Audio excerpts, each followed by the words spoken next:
a special, I should say, for Impact tonight. So we asked Alex if he would like to join us, and he agreed. So he's popping on with us. Welcome, Alex. Dave, how you guys doing this evening?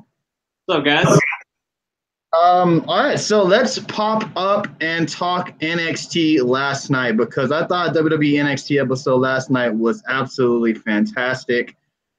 We found out a couple of more matches announced for NXT TakeOver, and we finally found out who will be facing Aleister Black at NXT TakeOver Chicago. So beginning with that, we had Aleister Black finally make his return to WWE NXT. He had been missing for a little bit from NXT the last couple of weeks. Thank you for the Super Hearts, Architect. Appreciate that, man. He was overseas, obviously, with the WWE tour for a little bit, and was off NXT for, I think, if I'm not mistaken, at least 2 or 3 weeks. He hasn't been on Impact. So he opened up the show. Black says he only needs one shot for his next opponent to fade to black, and that led to Lars Sullivan coming out to the ring. Lars says Regal said he will be Black's first challenger in Chicago. Lars says Black has never faced anyone like him. Lars says he will take everything Black has worked his entire life for. Lars says that Black is looking at the new NXT champion. Says Black can't do anything about it. Grabs him by the throat, and Black fights him off. Black goes for the Black Mass, but Lars catches Black's foot and slams him down with the freak accident. And they show Lars holding up the belt, teasing him as a future world champion. So we'll go with you first, Alex. Your thoughts of Aleister Black finally returning, and I'm not going to say it's the main event, because I do not think this will be the main event of TakeOver, but the match announced Lars Sullivan, Aleister Black for the NXT World Championship. Yeah, I mean, I'm happy to see Black back on my TV screen. Yeah, I agree with you. I don't think it's going to main event. I think that's going to go to Ciampa and Gargano once again. So, yeah, it'll be a fun match, but I don't see Sullivan going over Black. I honestly don't see Sullivan long for the NXT roster. Now, he did impress me with the promo. You know, guys usually that big, they're kind of those dumb guys. They can't really talk very well, but he really handles himself. He actually impresses me a lot, and I do see him on the main roster very soon. Are you excited for this match? Is this a match that you're looking forward to, or you just hope that you're just waiting to see who Aleister Black will be facing next? I think I'm going to enjoy the match quality just because, it's a TakeOver match, so it should always be fun to see. And with that said, like I said earlier, I don't think Lars is going to go over. So, yeah, I hope actually Gargano and Ciampa ends so we can get Ciampa and Black even later down the road. I would like that. That would be interesting.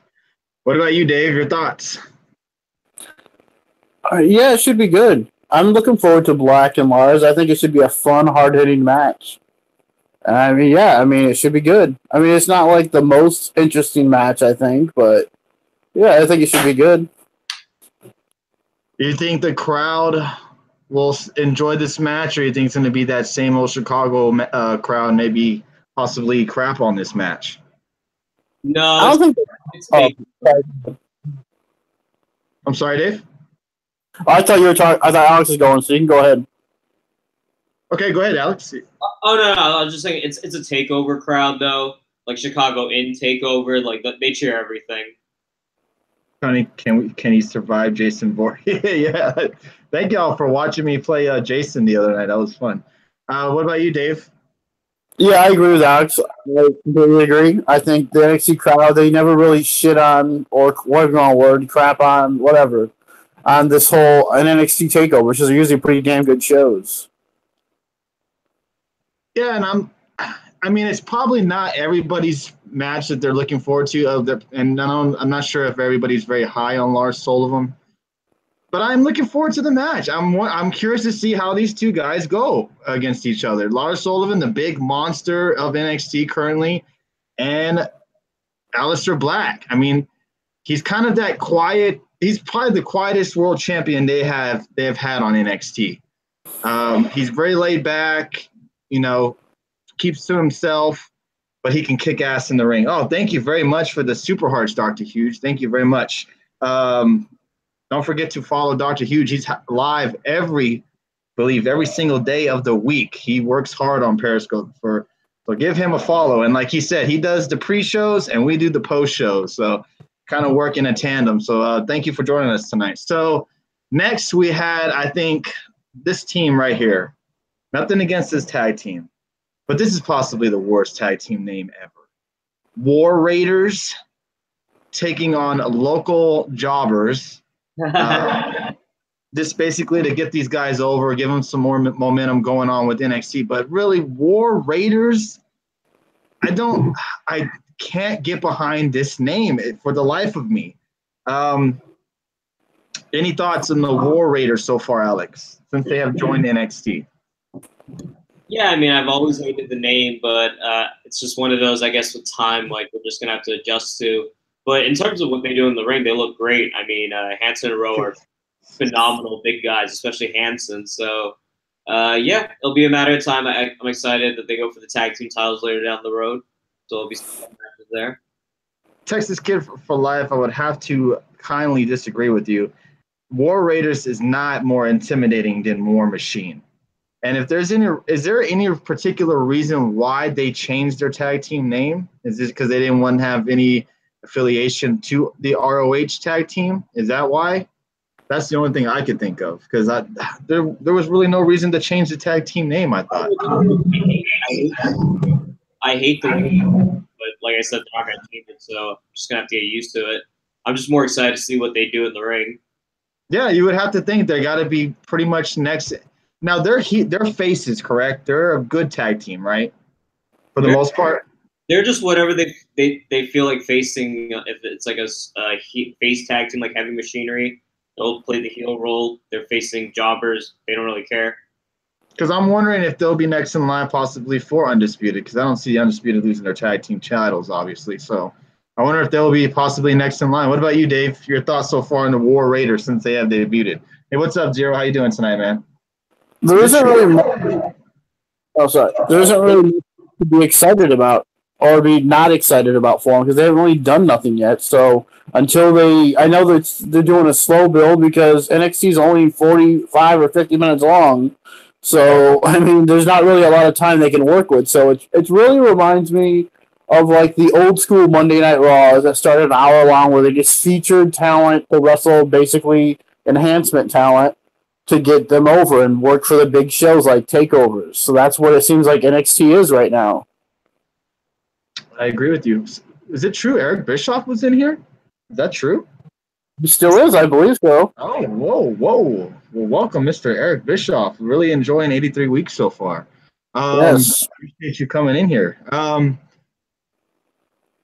Yeah, so let's move on with NXT. We also saw a highlight package, of course, with Shayna Baszler and Dakota Kai. That was the main event for last night's NXT taping. We also saw a Lacey Evans interview, and we found out next week will be the rubber match. I thought they were going to save this possibly for TakeOver, but no, they're going to have it next week. On NXT, Lacey Evans versus Kairi Sane. Jeffrey Cross, thank you for the super hearts. Appreciate that, man. Really appreciate it. And Jeffrey, thank you for joining us twitching yesterday. Appreciate that. So next we had EC3 versus Fabian Eichner. This was a match that I saw live. I guess these guys have been kind of working together for the last couple of months, maybe, or weeks, however have you. Now, EC3 is a tweener, correct? He's not a face nor a heel, because he hasn't done anything heel-ish yet. I really did like, now during this match, Johnny Gargano interrupting the match, giving the signed contract to the commentators for the Chicago Street Fight, which we'll be touching on. Do you think maybe this can possibly lead to something? Because EC3 did not seem very happy to see Gargano interrupt his match. And now I hope it leads to something. What do you think, Alex? Your thoughts on EC3's last night, and do you think there's possibly anything in store for him and maybe Gargano in the future? Yeah, I mean, I think we said as many times before, EC3 is going to be a huge star in the WWE when he goes to the main roster, and you can tell it's a matter of time before he goes for the NXT title, like whenever him and Alistair go. So yeah, he looked great. He looked great out here. In terms of the Gargano interruption, I wouldn't mind just because I wouldn't mind seeing Gargano and EC3 just because I want Gargano and Ciampa to end, to tell you the truth. So I get behind interference. Yeah, how dare he interrupt EC3? Who is he? What is he doing? Like, seriously. Like, what in the hell is Gargano doing? You need to talk to Gargano there, Architect. Thank you guys for everybody for joining us again, all the guys that are popping in. We got the usual bunch in tonight, so everybody must be in joining us from the NBA Finals halftime show. So appreciate you guys dropping by again. Thank you guys for the super hearts. Dave, your thoughts, EC3 and maybe possibly Gargano. Do you think that was anything to look forward to, or do you think that was just Gargano being Gargano? It was basically Gargano burying EC3. It sort of seemed like to me. He's like, wow. Whoa. What? Burying EC3. See, there you go. I agree with you. Gargano should not interrupt someone of that stature, of an EC3. Well, I'm not that far, but his stat, I don't think he's like a god or something, but I'm just saying. It seems like it was weird that you would come out there and interrupt someone else's match. So maybe that would turn a little bit. EC3 rub him the wrong way. So, I mean, it's interesting, but it did seem kind of like you come out there during his match and just talk over it like that. Now, it's not the same as it was back in the day, but as that happened with bigger stars. But I mean, I don't know. It was just weird that he interrupted a match, and I didn't really care for it. I'm not saying the match was great. It was like some epic match he interrupted, but still. You're showcasing some guy in the ring, then all of a sudden all the attention leaves the ring and goes straight to Gargano showing, I signed a contract, Ciampa. They could have done that backstage or something. You saw me at WrestleMania 34. Did you really? Well, awesome. I guess. I don't even know if that's true or not, but cool.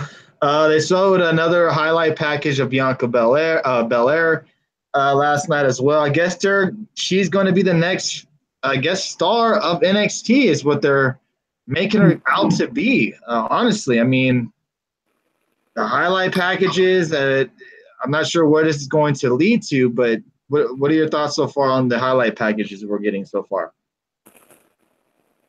I was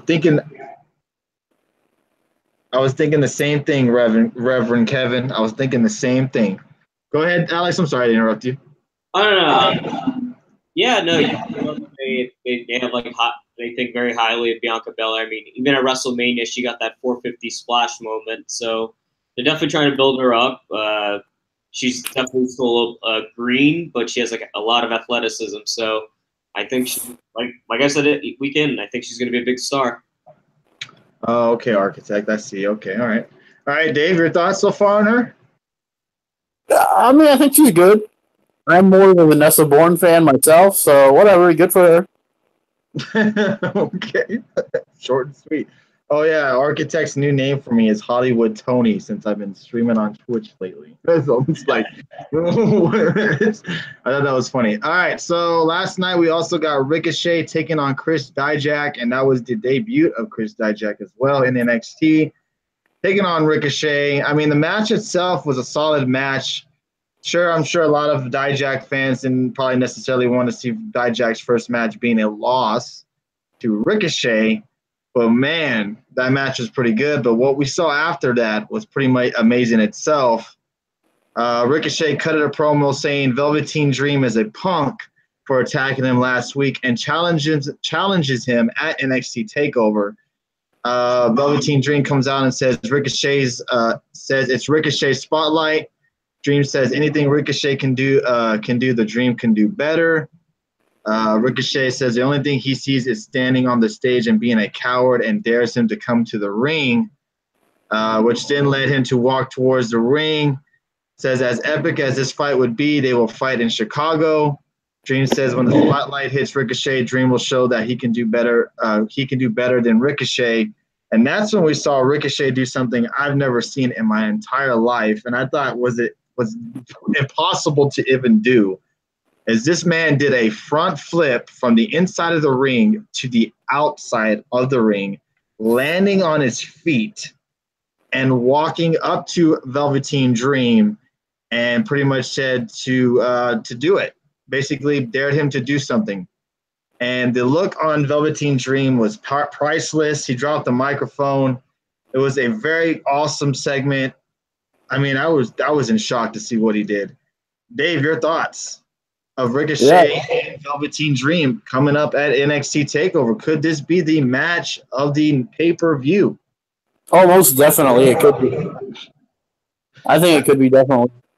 And the match itself, like we were talking about, was pretty good. Donovan Dijak, which a lot of us know him as, not Chris Dijak, but yeah, I mean, it was a good, solid match. Unfortunately, we knew what was happening. We knew Ricochet wasn't losing this, but it is what it is. And yeah, to me, it seemed more like he did a 450, but landed on his feet. I don't know. You thought the same thing, Alex, but that's what it looked like to me.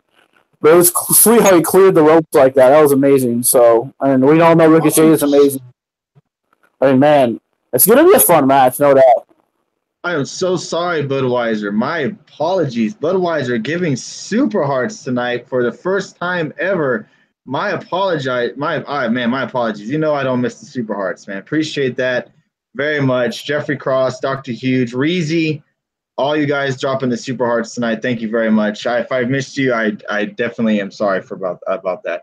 Ricochet is a hell of an athlete, but people dick ride the hell out of him just because he's a flipping indie guy, says Texas kid for life. Okay. Yeah, it's a dawn of a new era. Yeah, thank you, Budweiser. I really do appreciate you with the super hearts, dude. Thank you very much, love. Alex, your thoughts, man, because I saw what you were tweeting out, and I was very looking forward to seeing this spot when it happened, and it was unbelievable. Has he done this before? Not that I've ever seen, like, a complete, like, and dude, Ricochet is just not human. I mean, if he had landed just a little bit further on the ramp, he could have torn his ACL. Just everything could have just gone wrong, but he just landed perfectly. And like you said, Dream sold it perfectly. And I do think this is gonna be match of the night at Chicago. And honestly, I'm more into this rivalry than Ciampa and Gargano is at this point. How many times do you think he practiced that front flip to the outside of the ring? Oh God, I would imagine not too many. That's still, like, regardless if you land that, that's so much pressure coming down on your joints, you know? Right. It's amazing that he was able to perform that type of a move. Yeah. But in terms of Dijak's debut, I mean, I like Dijak from, like, PWG, but yeah, this was meant to be a showcase for Ricochet. And for anyone who is invested in him, he is in a tag team with this other guy. So they're the Tower of Power. So we'll see him again. Oh, I think Adam Baum just mentioned him in the chat room. I think that's okay, nice, yeah. All right, so next we had the main event of the evening. Thank you, Despacito133, for your first time on Periscope. Welcome to the show. This is Get to Tables podcast. Thank you. We had Dakota Kai taking on Shayna Baszler for the NXT Women's Championship. I'm going to tell you guys right now, I'm a full 100% fan of Shayna Baszler. I've joined the Shayna Baszler Diamond Club, whatever the fuck they're called. I enjoy me some Shayna Baszler. The bot is in the house. What is up, bot? Thank you for the super hearts, bot. Thank you very much. Joining us on our busy schedule. Really enjoying Shayna Baszler as champion. Didn't really care too much about this main event, though. I know it's more about Dakota Kai being a chicken shit and trying to live up to her fear of Shayna Baszler. She did kind of overcome a little bit, but Shayna Baszler ended up overcoming her, which then led to Nikki Cross coming out and acting fucking insane. And looks like we're going to have our NXT TakeOver match between Nikki Cross and Shayna Baszler. Still, man, I do not see what the damn hype is about Dakota Kai. Am I missing something? I just don't see the hype about her. I'm pretty sure NXT is not doing her any favors, but I'm just not a fan of Dakota Kai. Dave, your thoughts of the main event last night? Man, let me on the Queen of Stage because I'm sorry, I loved that match last night. Not so much because it was such a great match, but the pace that Shayna worked. Now, Texas Kid just mentioned Ricochet is just a flipping indie guy who likes to flip around everywhere. Well, that's the state of wrestling we're in nowadays. A lot of high spots. But that match last night, there was no high spots. There was just a slow, grounded pound, slow-paced wrestling match. And that's the kind of match I like. And I'm telling you, Dave, let's say this right now. I don't mean to interrupt you. Shayna Baszler is your type of wrestler. Like, straight up. She's your type of a wrestler. You may not like her personally because of who she knows and blah, blah, blah, blah, blah. But to be honest with you, she is your old school submission hold, ground and pound, does headlocks, wrist locks, leg locks. She's your type of a wrestler, like to the T. Yeah, she's a throwback. It really is. It's a fun style to watch. You don't see it anymore. Working a body, she worked the leg the whole match, and it was just fun to wow, watch an actual wrestling match, see some wrestling holds. I mean, you don't see it anymore. When's the last time Monday Night Raw had someone, or SmackDown even, or even Impact, when you see someone work a body part? You know, I mean, like Arn Anderson used to do. You'd work a body part. And the Horseman, and that's how you beat somebody. You don't see it anymore. It just doesn't happen. That's what's frustrating to me. Yes, I still like the style today, but I prefer that style so much more. Now, my question is this, before I move to Alex, and this is because I saw Baszler live when she won the title. Her matches, because she wrestles that type of a ring style, can be, depending on who she works with, boring. Am I fair to say that? Yeah.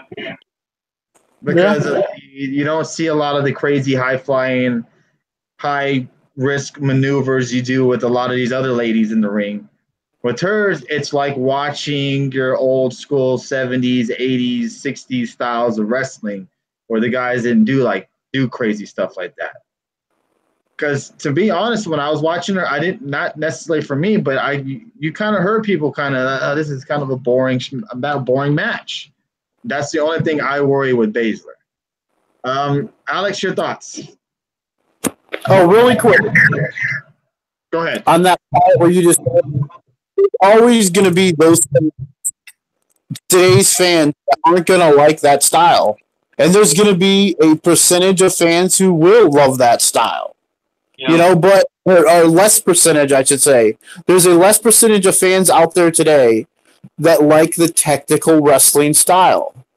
And there's more of the fans who want to see high-paced, fast action now. Like boom, like we got in WCW. Eric Bischoff's here. I think it's him anyway. I mean, the Cruiserweight division. That's really where a lot of this started, in WCW Cruiserweight division.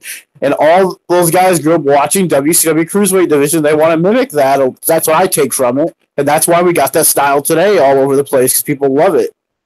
Yeah, well, and to be fair, I'll get to Alex. And to be fair, her matches is kind of like a nice little letdown, because for the most part, NXT matches are those type of a match.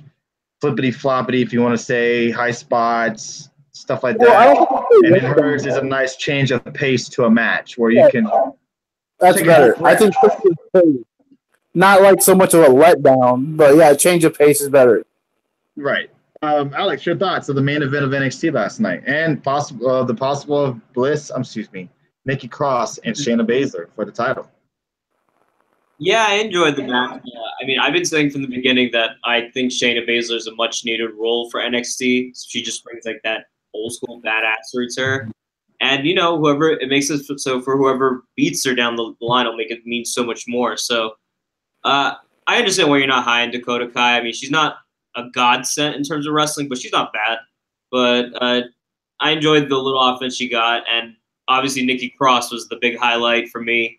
I mean, she's just so damn over, and it was just so entertaining to watch.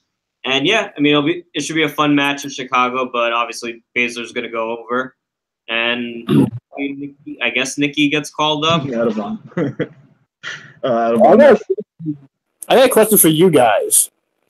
Now, was this a dusty finish us a little bit? Because I'm the champion now. I want match now. Cody Kai, you're the ref. 1, 2, 3. She wins. Like, okay. I thought it was funny. That's just Nikki Cross being Nikki Cross. And And if you've seen in the live tapings, she's been teaming up with Kari Zane, and they've been kind of acting kind of funny towards each other. This Nikki Cross is having this kind of silly, I have a question for you, man. crazy gimmick now. Go ahead. I have a question for you and Dave in the chat room also.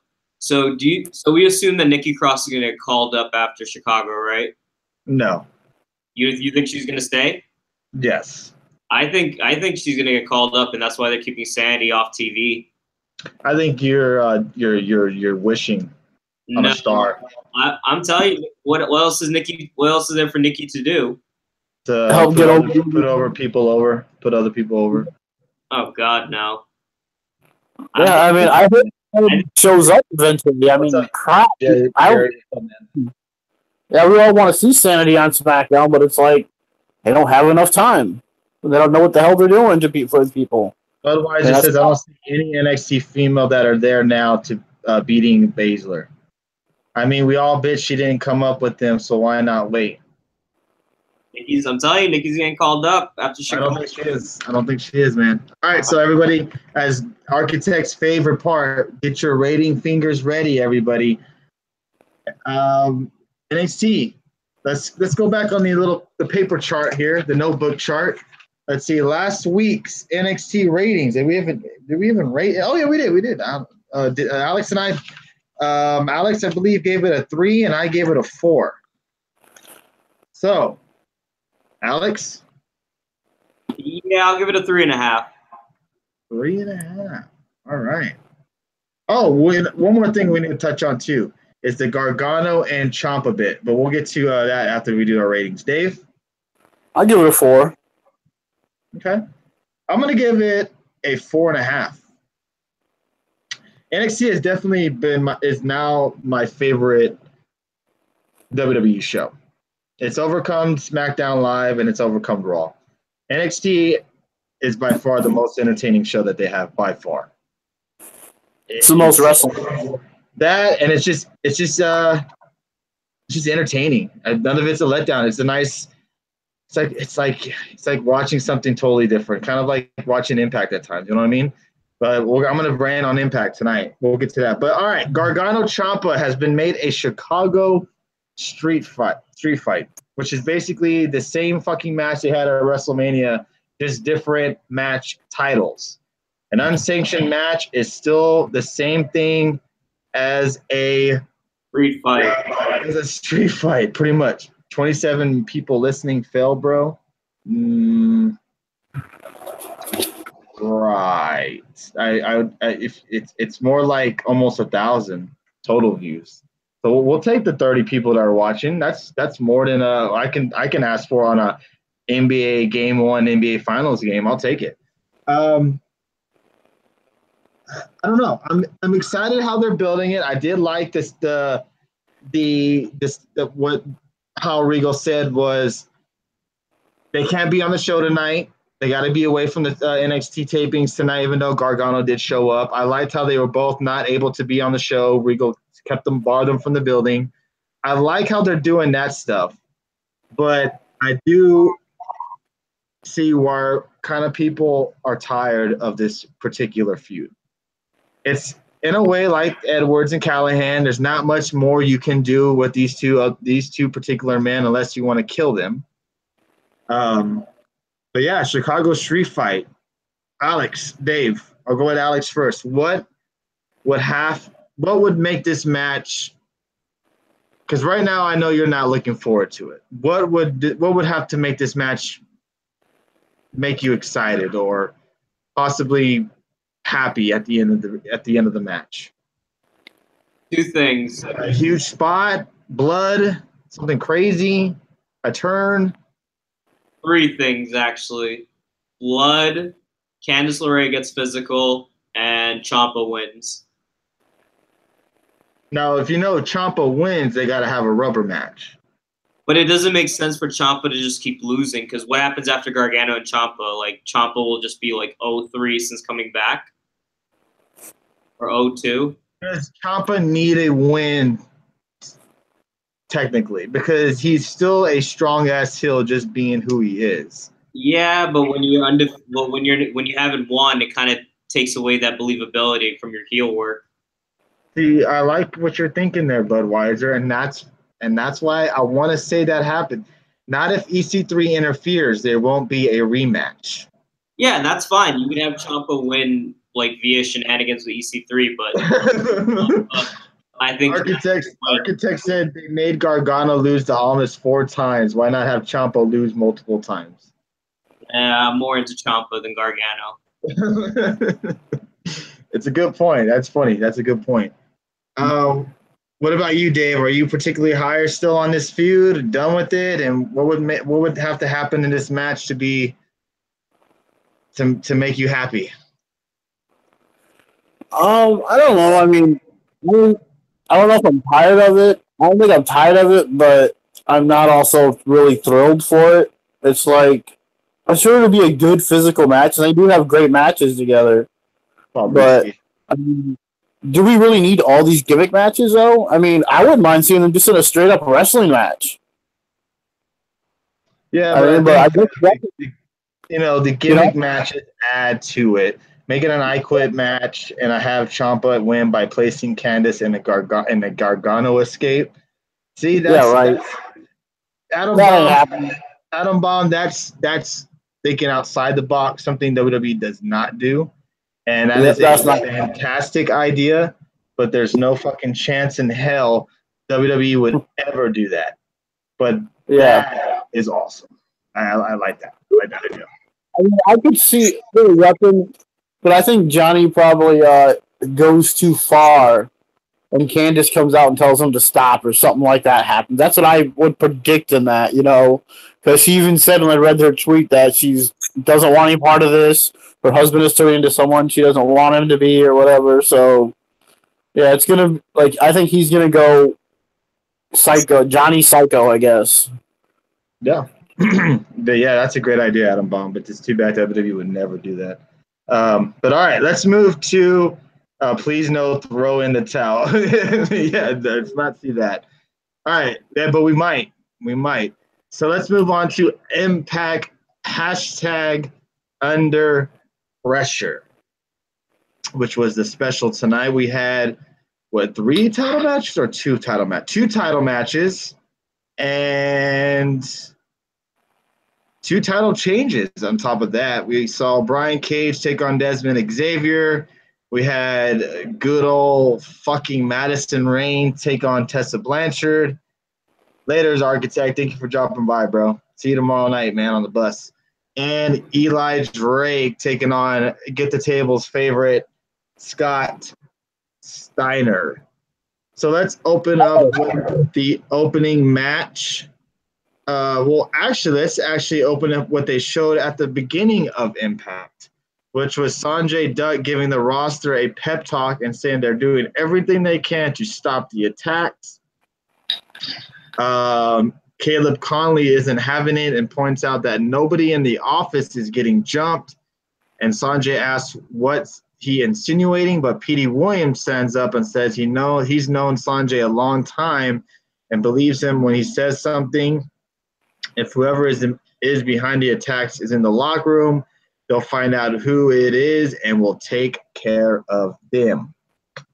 Fun fact, Impact and Drake are negotiating on contract details. Okay. All right. Okay. All right. Yeah, Conley jinxed it. Yeah, Conley didn't jinx it. I hope he doesn't. What's that? I hope he doesn't. He would fail. He'll fail. Wow. I don't think Texas Kid for Life would like to hear that. All right. So the opening match was Eli Drake taking on our favorite Scott Steiner. Eli Drake gets the win over Scott Steiner by using a chair. Yes, everybody, a chair shot to the head while the ref wasn't looking, and rolls Steiner up for the 3 count. I wasn't particularly very high on this match. Not really sure what this does for Eli Drake or even Scott Steiner. I'm not sure if they're going to keep using Scott Steiner or not. But your thoughts, Alex, of the opening match of Impact tonight? Let me just say shout out to John House for retweeting me through Impact. Glad they recognize greatness, so we could have them on the show eventually. I I didn't really care for the opening, so nothing really to say. I mean, Steiner lost. He's still on my TV. I don't know why.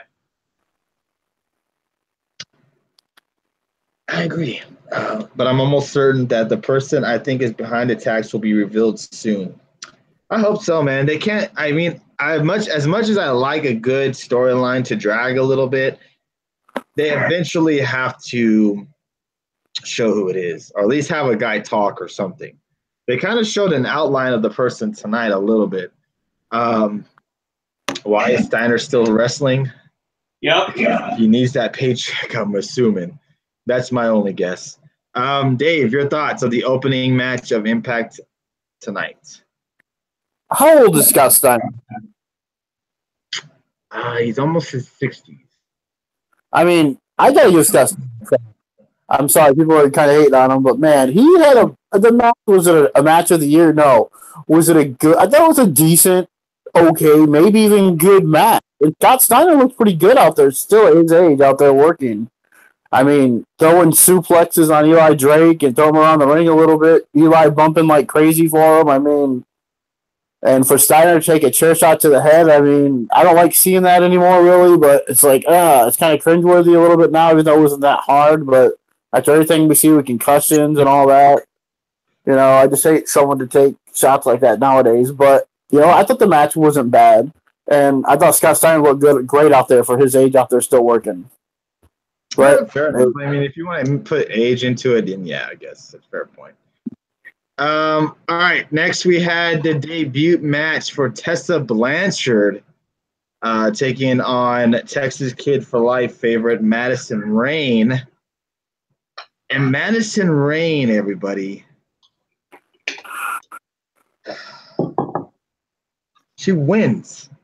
Not her debut match? Was it not? Oh, that's right. That's not Tessa's debut match. Excuse me. No. My apologies. You're right. Excuse me. Her second match on Impact. She loses it to Madison Rayne. Out of all the fucking ladies to lose to on Impact, they have her lose to Madison Rayne? Dave, your thoughts of the match? I thought it was a good match until the ending, and Paul Smackage showed up, but I was like, what the hell? I mean, it was like, I didn't see it coming at all. I thought they were just going to have Tessa go through her and just, because she was dominating. She didn't get no offense at all except a small package. Or Paul Smackage, I should say. But, I mean, gee. I mean, it's crazy. I thought she looked great out there. She was kicking ass out there, and it was a fun match to watch. I was like, okay, why isn't this match over yet? It's going too long. Come on, hurry up and beat her. And then it's like, what? It's like, wow. Okay, I get it. They're trying to make her, I guess, humble. I don't know. Have her lose her first match, put someone else over, and then beat her. Maybe they're going to set up a bigger match later on, but I was hoping her to move up a little faster than this, but I guess we'll have to wait and see. We know she's going to be champion sooner or later, so it can't be that long. Yeah. Alex, your thoughts? That was a good showcase for Tessa. I thought she looked great out there dominating. I was completely surprised with with Rayne going over, and I told you guys earlier, honestly, like this is Tessa's biggest platform as a star, as a roster star. If you don't count the Mae Young, so if they make a feud out of this where Tessa goes over, okay, but yeah, I wasn't really expecting that ending. Yes, exactly. Oh, Adam Bob says there's bigger and better things coming for Tessa. Okay, I'm going to take your word for it, my friend. Again, before we move on, again, thank you, everybody, for joining us tonight. Get the Tables podcast here. We're over 1,200 views already tonight, so thank you guys for joining us on this Thursday evening. We're going to get through this Impact on Pop review, and then we'll be joining you again on Saturday evening. We'll let you get back to whatever you guys have to do for the rest of your Thursday evening. So thank you guys again for joining us. All right, so after that, we had LAX playing cards in the clubhouse with Eddie Kingston. Eddie comes in with a briefcase and opens it up to show them what the king has for them. They're impressed, and he has something even better, 2 beautiful pieces of ass. 2 ladies come in, and one gives Santana a massage while the other sits on Ortiz's lap and combs his hair. Kingston says he has 2 more pieces of ass for him, Trevor Lee and Caleb Conley, and he better get revenge for disrespecting them. So next week we get LAX versus Trevor Lee and Caleb Conley in a rematch from last week's tag match. And I'm going to tell you what, man, I hope they put and keep Kingston in this role permanently. He works so much better than Conan. He makes it more believable. He has that mafia type of look. He makes them look like a legit gangster group. And I hope they keep him there. I'm not sure what the plans are, but I hope they keep Kingston around. Alex, your thoughts of the whole LAX situation and Eddie Kingston? Yeah, I mean, I agree with you. I prefer Eddie Kingston over Conan for sure. I mean, as long as like it means more getting LAX back into the picture, like I'm all for it because I'm high on them. So Eddie Kingston, I'm indifferent about. I mean, I've seen him in the past before in ROH, but yeah, I mean, if it's something new for LAX, I'm all for it. Yeah, I'm not very keen on Eddie Kingston. I've kind of heard a little bit about him. I know he came from ROH and stuff like that. I think, if I'm not mistaken, dabbled a little bit into WWE, or WWE was interested in him. I could be wrong on that. Yeah, but he's nothing special. But, you know, he just fits this role and group perfectly. And I hope they keep him there and keep him around more than Conan. Because Conan, I know he's Conan, but come on now. He's kind of lost it. I think it's time for someone new and new blood in the group. And I think it's time for Eddie King. Hey, how's it going? Can I ask a weird question? Oh, Jesus Lord. I can only imagine what this question can be. Conan is the vet. Okay, they need Homicide. He's the best member. What happened to Homicide? Is anybody say what's happened to Homicide? No? Okay, anyways, let's move on. Sure, go ahead. We have Brian Cage take on Desmond Xavier, and I believe they didn't. I'm not sure if they mentioned it tonight, but they did say last week that the winner of this match would get the number 1 contender spot for the X Division title to take on Matt Sydal. We had Brian Cage versus Desmond Xavier. Dave, you're the big Desmond Xavier fan. How do you think they showcased him tonight, even though he did end up taking the loss against Brian Cage? I thought he was showcased pretty. I mean, I did. I thought he got all his movie, like they like to say, he got all his shit in. He did get all his shit in for sure. I mean, he even got to hit his finish, even though Brian Cage killed his finish. And we got the little, what did they say? What did Callis call it? Terminator or something or whatever he's doing again.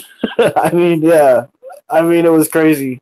But yeah, it was a fun match to watch. I just feel like, why is he fighting, like, nothing against the guys in the division, but why is he fighting X Division /205 guys? I don't know if Xavier's 205, but I mean, geez.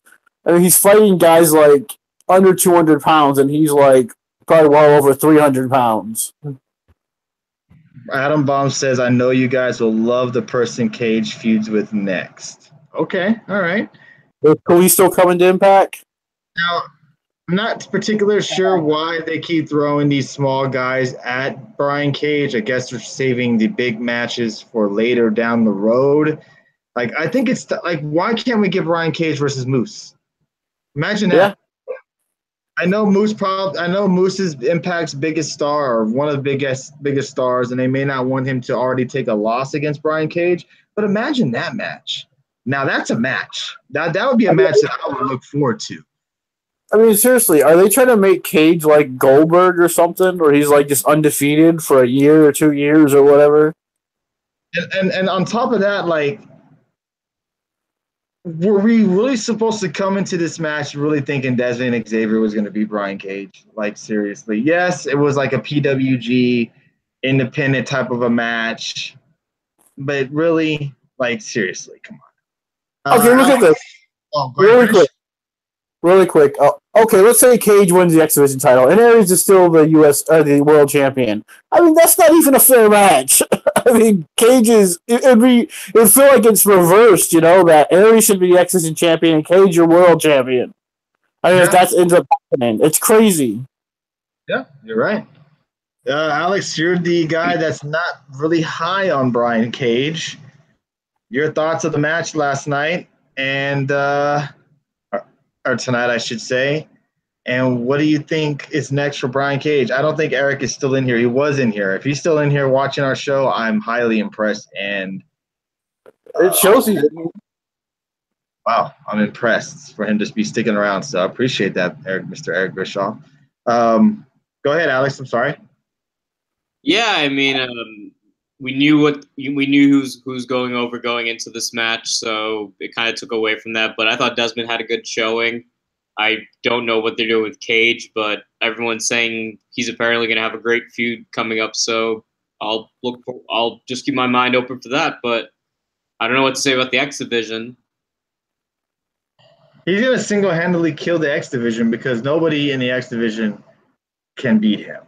Like, realistically, it's like this is him. This, you know what this is like? Brock Lesnar, Finn Balor.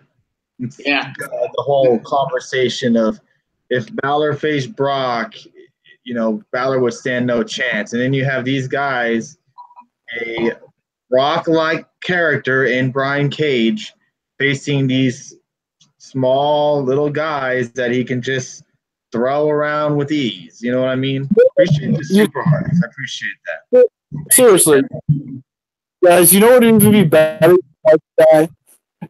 KM versus Brian Cage would at least be better and more believable than Brian Cage versus all these cruiserweights. Yeah, but I just think that's the more entertaining match because Cage can go with these type of guys in the ring, with these, you know, flying type of guys. I really can't wait for your reactions at his next feuds. I'm not even joking. Oh my goodness. Now you got my wheels turning inside my head. I have a feeling it's Moose. Maybe for like a number one contender spot, but I probably am wrong. But we'll see about that. All right. So let's get what everybody was ranting and raving and going all nuts on Twitter about, everybody.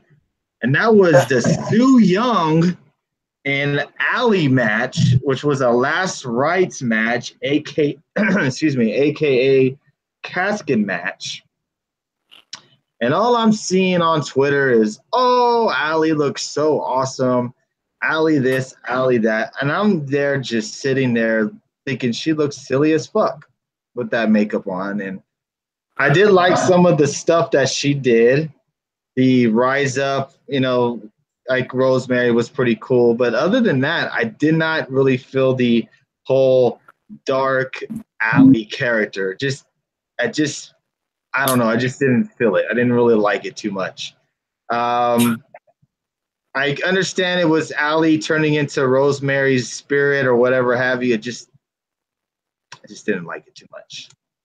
Hate on me if you like. It's fine. Just didn't care for it. Match itself, I didn't really care for the match itself either. I thought it was all right. I thought some of the spots were silly, like putting her into the casket a couple of times. The mandible claw spot I thought was kind of silly. I'm not sure what that resembles in any type of way. But I don't know. I just didn't really care for this particular match. I'm not really sure why. I thought the match would be a little bit better. Now, let the hate go on. Alex, your thoughts of Ali and Su Yung, where I forgot to mention, we saw a new Knockouts women's champion in Su Yung.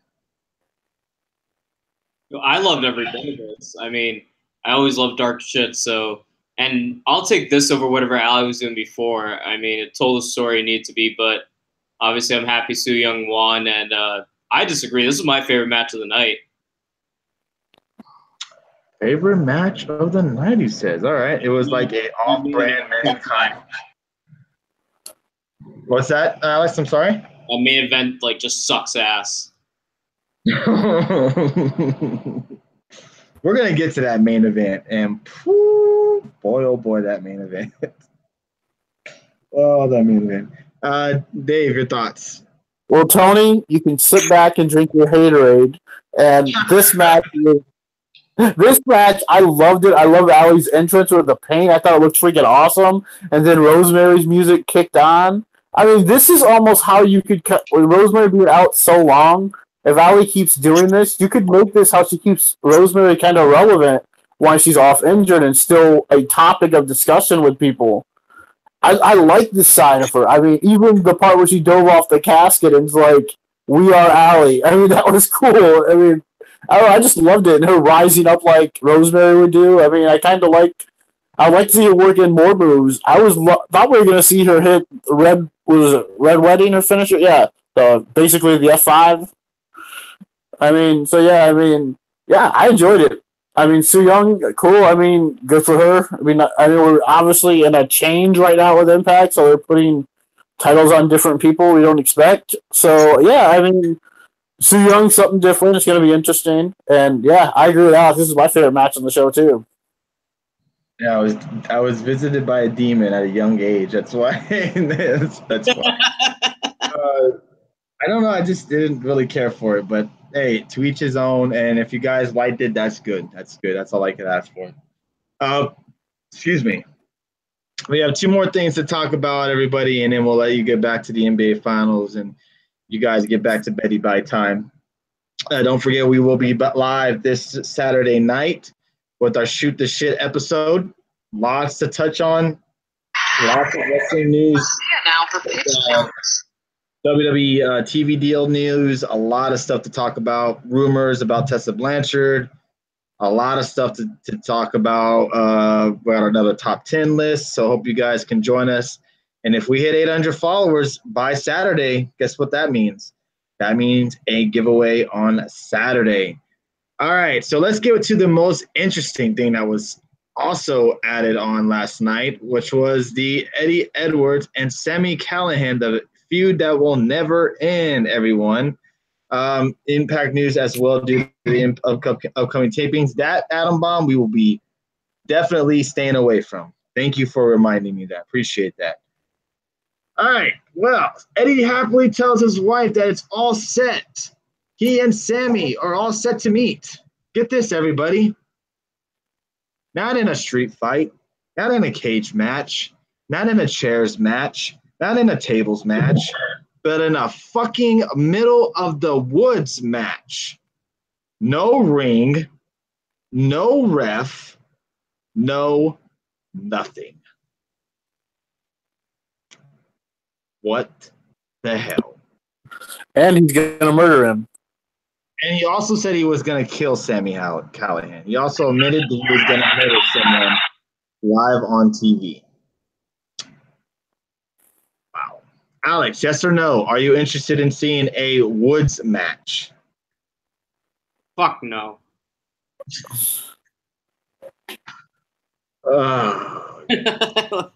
This is so stupid, and the acting was so bad.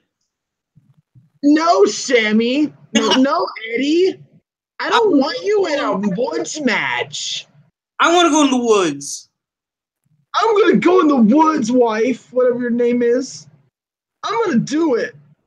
Alyssa. Fight him. Alyssa, I want to go in the woods.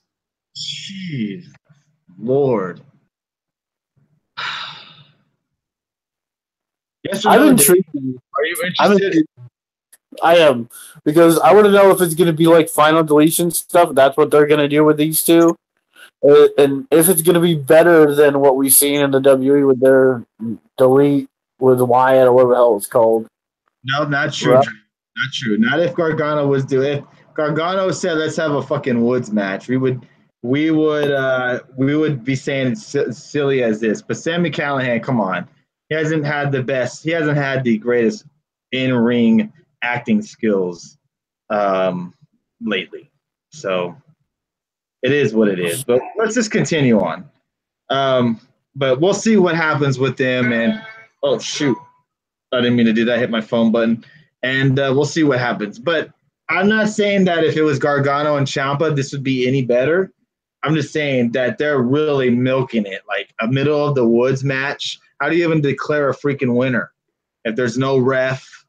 Nothing. You got to basically kill the man. Is that what you have to do? But we'll see. All right. That's how it ends. Let's get to the clusterfuck of this main event. And I want to say this. This main event was going smoothly. No complaints. Back and forth. Had some high spots outside the ring. Had some crazy spots on the ring apron. Some pretty good stuff going on in that ring. And then the ending happened where we had a double count out. Ah, shucks. Double count out. All right, well, they're going to maybe save this match for a different time. No. Let's restart this match. All right. Let's start the match. They start the match, and what happens again? We get another count out. Oh, no. We're not having it that way. Let's just start the match again. We start the match. They start the match again.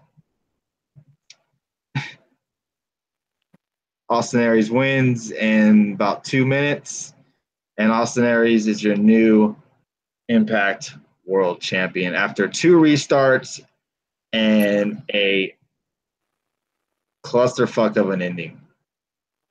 I thought the match itself was good. I just thought the ending of it was absolutely crap. Hopefully, maybe next week we get a little bit more of an insight of what the hell this was all about.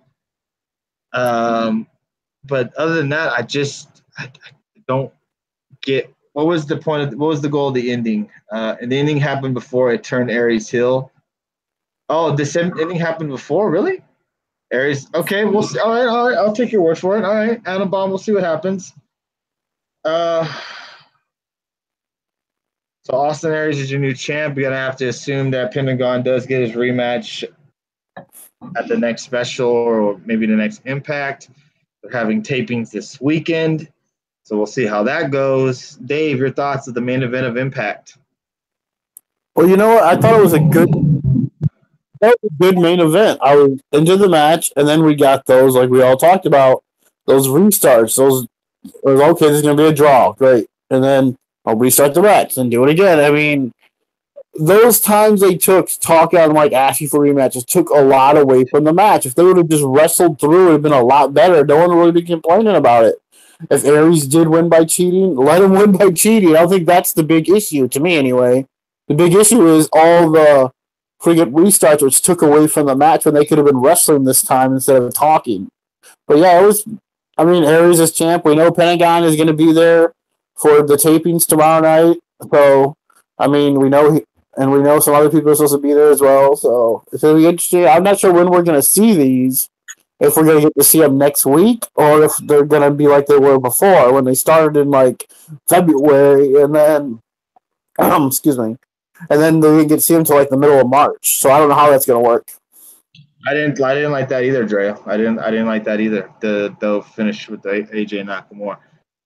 I just didn't really like how it played off on TV. Maybe if it was played off a little bit better, I think the match would have been the ending would have been better. I didn't really like how it played off on TV. It didn't play off on TV very well. That's all. Kind of looked a little bit botchy. That's just me. Alex, your thoughts? Yeah, I agree with you guys. It was an enjoyable match until it went to the double count out ending. I love the package pile driver on the apron, but yeah, I mean, I understand there's like tapings and there's going to be a story to be told, but the ending just kind of ruined it for me, so I wasn't happy with it. They're saying in the chat room the ending was basically to get Aries over as a heel. And I thought pretty much he was already a heel. So my mistake for thinking that already. So all right, well y'all are informing us valid information. I had no idea. Now he definitely is a heel now. That's fair, but again, had to happen to get a heel champion. I agree. Like, oh no, I have to quickly pick up my opponent as I do it. So yeah, Austin Aries is a heel. He's the new champion. I guess I just don't care enough about him to bother about the ending. You were a big Aries guy to begin with, so yeah. So it doesn't do anything for me. That's very true. All right, let's get to these Impact ratings, everybody. Get your rating fingers ready. Dave, your thoughts? Impact rating tonight. I'll give it a. I thought overall it was a pretty damn good show. A few things I didn't care for, like Cage and Xavier, but you know what? The matches were good and solid. Even the finish was crappy, but still thought it was a good show. I'll give it a 4. Alex? Yeah, I'll give it a 3. It was enjoyable. I'll give it a 3 as well. A solid Impact show. Nothing too great, nothing too bad, just all around solid. And the only thing that they have announced so far for next week, unless I'm missing something, is the tag match between LAX and Conley and Trevor Lee. So I think I got everything from that. And also next week on NXT, I'm not sure, have they announced anything next week? Is the Woods match next week as well? Did they say it was next week? I can't remember. They didn't say if it was next week, but that might be there as well. So we'll see. We'll see. I think that's it, everybody. Man, a great ass showing tonight. Almost 2,000 viewers. 4 out of 5 for me. I enjoyed it. And next week is going to be a relaxing week for Impact. Oh, okay. So kind of like a cool-off show. All right. So is that maybe even not worth the risk of watching Impact? Is that what you're saying? So we'll be back on Saturday evening. As always, Dave and I and Alex will be live talking all wrestling-related news, shooting the shit, and having some top 10 lists going down. If anybody else has anything you guys want to say to end the show, we'll end it here, and we'll be back on Saturday evening. Dave, Alex? This game is crazy. It's a 1-point game. A minute Yeah, left. I know what to do. Yeah, it's like a minute. Yeah, it's crazy. It is. Great show, guys. Saturday's fun, but we got a minute left of this. Yeah, everybody can go watch the NBA Finals game. If you're not into the NBA, turn that down and go watch, go to bed, do whatever you got to do. But we'll be back Saturday. Again, everybody who dropped Super Hearts tonight, Jeffrey Cross, Budweiser, thank you for dropping your first ever Super Hearts on us. Appreciate that. Dr. Huge, Brianna Marie, Reezy 100, the Bot, Big Joe, and the Architect. Thank you very so much for the Super Hearts, man. That means a lot. Thank you, everyone, from the Reverend. Let's do a shout out real quick before we go off the air. We got the Reverend, Texas Kid for Life, Jeffrey Cross, Bob Aruski, Adam Downs, Mark Simmons, Peck and Rod, Budweiser, Jody Mania, Bob Aruski, and there's a couple of other guys I cannot see. Adam Baum. If I didn't mention your name, please say hello in the chat room. Eric Bischoff. Wow. Stop by the show, people. Eric freaking Bischoff. Wow. That's pretty cool for him popping into our show. He's always talked about us on his podcast, on his show on did I mention you twice, Adam Baum? I'm sorry. Hey, a double shout out for you, my friend. And that's pretty cool. Yeah, his star was in the house, man. And speaking of Eric Bischoff, check out 83 Weeks and check out the Bruce Pritchard stuff. Very good, very good material, very good programming. I think everybody would like it, even if you're not maybe a big Bischoff guy or a big Bruce Pritchard guy. So that Bret Hart podcast was pretty rough about Bischoff. But we'll touch on that on Saturday because Dave is listening to it, and I want to get his thoughts on it. I finished it today. Oh, well, we'll touch on it on Saturday for sure. I want to get your thoughts. Maybe, Alex, if you have the time, you should check it out as well. So, all right, guys. Thank you guys for getting us over 2,000 views tonight. I hope you guys can join us on Saturday as well. We're over 2,000. Man, the viewer count just keep rising and rising. Thank you guys so very much. And can we ignore the Enzo rap? We might just touch on it just a little bit. Thank you guys so very much. So much for the love. Take care, and we'll see you guys on Saturday. Peace, everybody. Peace. And